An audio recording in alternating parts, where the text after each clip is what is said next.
Sí, creo que la pregunta es interesante porque es una buena parte de lo que se viene hablando respecto de Paraguay. Y sin ánimo de aburrir a quienes estén escuchando el audio y el video, realmente yo creo que vale la pena remontarse o hacer un poquito de historia, quizás a la década de los 90, incluso,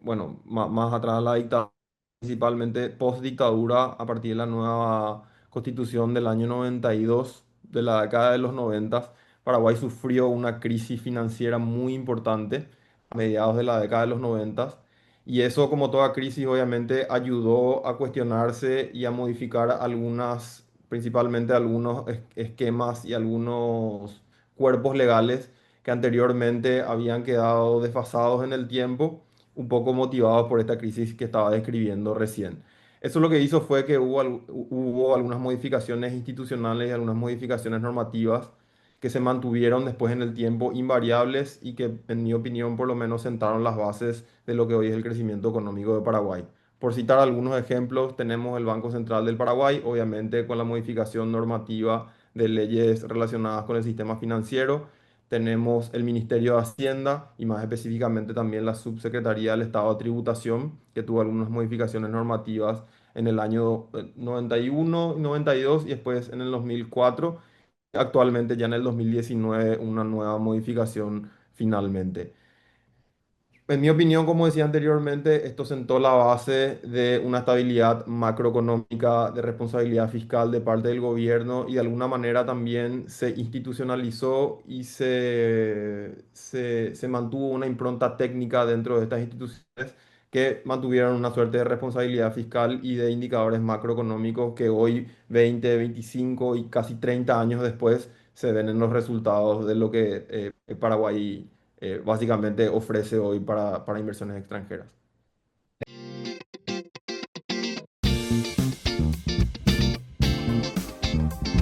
Sí,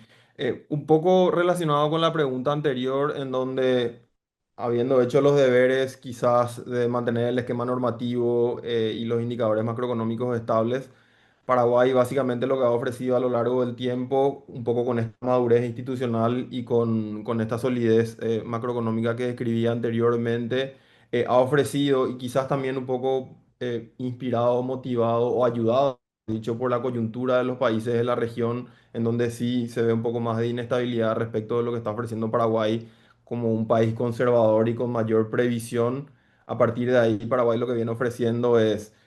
un destino con precios bajos, un destino con inflación controlada, un destino que tiene, si bien tiene sus problemas políticos, como todos los países Latinoamérica, tiene una visión un poco más conservadora y un poco más previsible, que al final del día creo que es lo que interesa y lo que importa para la inversión extranjera.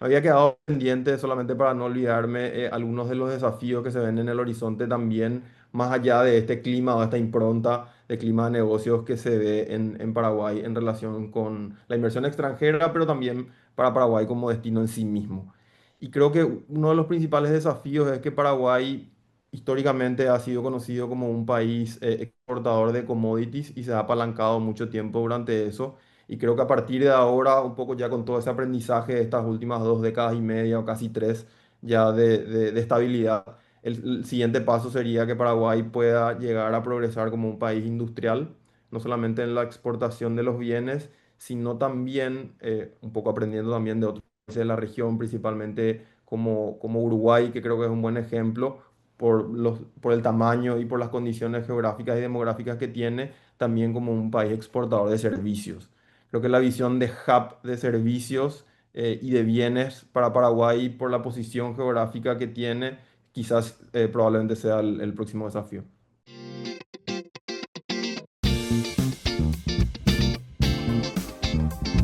Sí, el estudio Mersan ha pasado por un trabajo generacional actualmente ya de 3 generaciones. En mi caso soy la tercera generación. Normalmente las estadísticas dicen que la tercera generación es la que complica un poco el escenario futuro. Esperemos revertir un poco la tendencia estadística.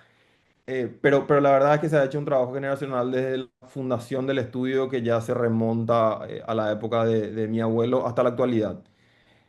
los desafíos, las proyecciones que tiene el estudio justamente forman parte de ese bagaje histórico y más tradicional, apalancado principalmente en valores como la especialidad técnica, la ética profesional, y a partir de ahí creemos que el desafío principal que tenemos hoy, lo que estamos encabezando los esfuerzos empresariales del estudio, es mantener el arraigo y mantener los aprendizajes de las generaciones de los fundadores, pero a partir de ahí tratar de adaptarnos a los cambios y a la demanda de los servicios profesionales que requieren las empresas actualmente. ¿Eso qué implica? Eso implica, por lo menos hemos aprendido en los últimos años, que los servicios legales deben tener una mirada un poco más holística y un poco más integral de los servicios. Y obviamente la implementación de tecnología es parte de la agenda de la que los servicios profesionales en general, pero los legales en específico tampoco se pueden escapar. Entonces, un poco conjugar el pasado con el presente, mirando hacia el futuro, creemos que son las proyecciones a corto y a mediano plazo que tiene el estudio, aprendiendo de nuestros socios fundadores principalmente.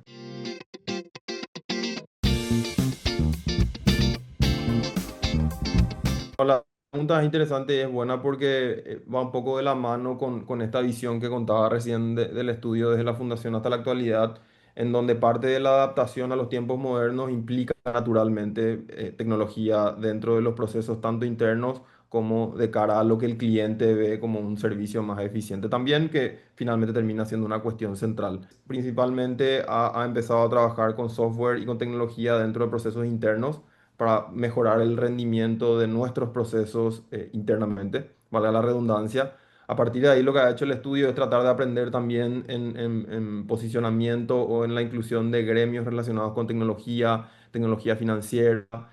Uno de los focos principales de las áreas de práctica del estudio también que está relacionado con tecnología es propiedad intelectual. Eso tiene mucha exposición internacional, con lo cual obviamente implica una curva de aprendizaje importante también. Y últimamente que Paraguay ha puesto en la agenda como país datos personales y todo lo que está relacionado con economía digital.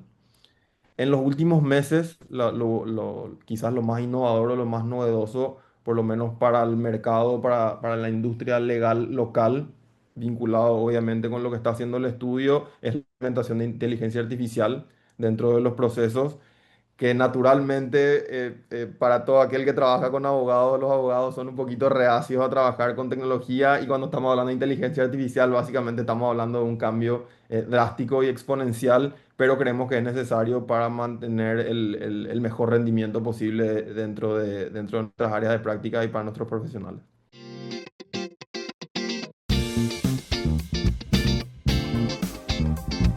Yo creo que los incentivos son quizás el punto más visible al momento de que una empresa genere interés hacia Paraguay para atraer capital y poder invertir independientemente de la industria. En términos generales estamos hablando de un régimen impositivo bastante competitivo y bastante simple. Lo que hablábamos anteriormente, también muchos indicadores sólidos de estabilidad macroeconómica. Paraguay tiene, que es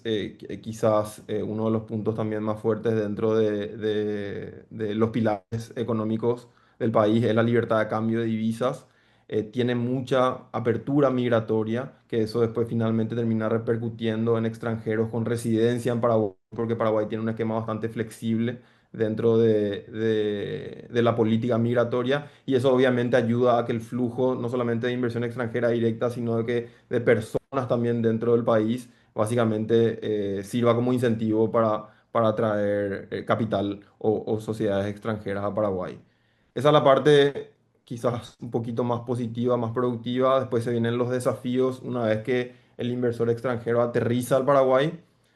como toda jurisdicción en Latinoamérica tiene sus obstáculos, obviamente, que están principalmente basados en burocracia. Muchos de los trámites que tiene Paraguay todavía tienen una deuda pendiente con la digitalización y la actualización en tiempos modernos, con lo cual algunos procesos todavía son un poco artesanales o manuales y eso hace que para un empresario implique más costos de transacción y obviamente algunas barreras de entrada a ciertas industrias. Algunas tienen mejores adaptaciones, otras tienen peores adaptaciones, pero en términos generales diría que esa es una asignatura pendiente o uno de los desafíos con los que se puede encontrar una empresa extranjera al establecerse en Paraguay. Registros públicos es uno de los principales problemas que tiene todavía Paraguay con una ley nueva implementada que lo que trata de hacer es integrar un poco la información del Servicio Nacional de Catastro, de los registros públicos para poder hacer más ágil la transferencia de propiedad, principalmente de inmuebles. Y eso obviamente implica también un desafío. Y finalmente, pero no menos importante, hay sí algunos componentes de debilidad institucional que han sido analizados por varias entidades multilaterales y multinacionales, en donde se destaca principalmente la debilidad institucional que tiene el Poder Judicial, principalmente, y también de manera complementaria algunos servicios públicos que son deficientes, que obviamente eso podrían ser un obstáculo en el día después para el giro de los negocios de las empresas extranjeras.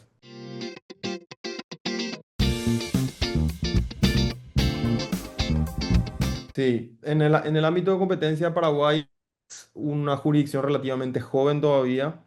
no solamente en términos de legislación, sino en términos también de la autoridad de competencia. Paraguay ha implementado la ley de competencia en el año 2013 y la ha reglamentado en el año 2014 y a partir de ahí obviamente se ha empezado a implementar, si se quiere, lo que normalmente la autoridad de competencia o dentro del área de práctica de defensa de la competencia se denomina como una cultura de competencia. Anteriormente las empresas, principalmente de origen con modernización dentro de sus procesos, han empezado a hablar un lenguaje distinto que anteriormente no era común, como cartelización, concertaciones, acuerdos anticompetitivos, y eso ha llevado un proceso en los últimos 10 a 12 años que naturalmente todavía tiene una curva de aprendizaje que me parece tanto del sector privado como del sector público. Se ha hecho el esfuerzo, principalmente por el impulso de la autoridad de competencia,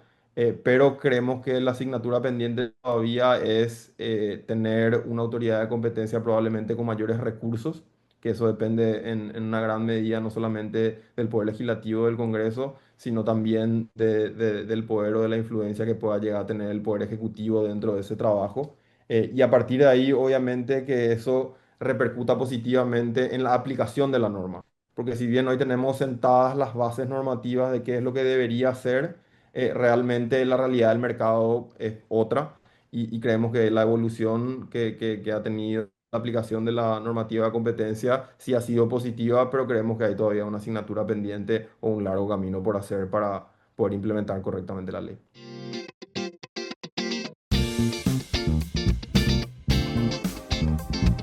Voy a tratar de ser lo más objetivo posible con la respuesta, porque nos pasa un montón, de hecho, que nos preguntan algunas recomendaciones, más allá del manual de constituir una sociedad o de tener un contador confiable o de hacer los deberes de acuerdo con el marco de la ley.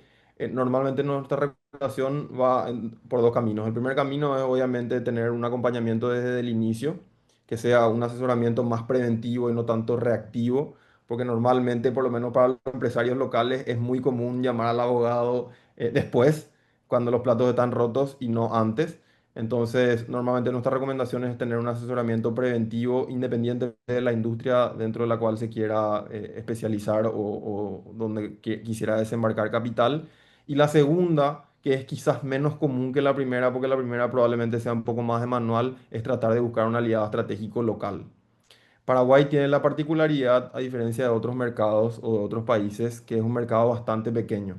y es bastante chico. Entonces, eso tiene sus cosas positivas y tiene sus cosas negativas. Las cosas negativas probablemente sean que quizás haya algunas barreras de entrada en ciertas industrias, pero la cosa positiva, los factores positivos dentro de ese tamaño limitado del mercado es que uno tiene la posibilidad de conocer más fácilmente a las personas o los jugadores importantes y a partir de ahí de poder generar sinergias con aliados estratégicos. Nuestra experiencia como estudio dentro de la industria legal es que siempre que se busque un aliado estratégico para poder desembarcar, independientemente de la industria en la que uno esté buscando colocar capital, ese partner local casi siempre genera valor agregado y hace más ágil el proceso poder hacer rentable el negocio.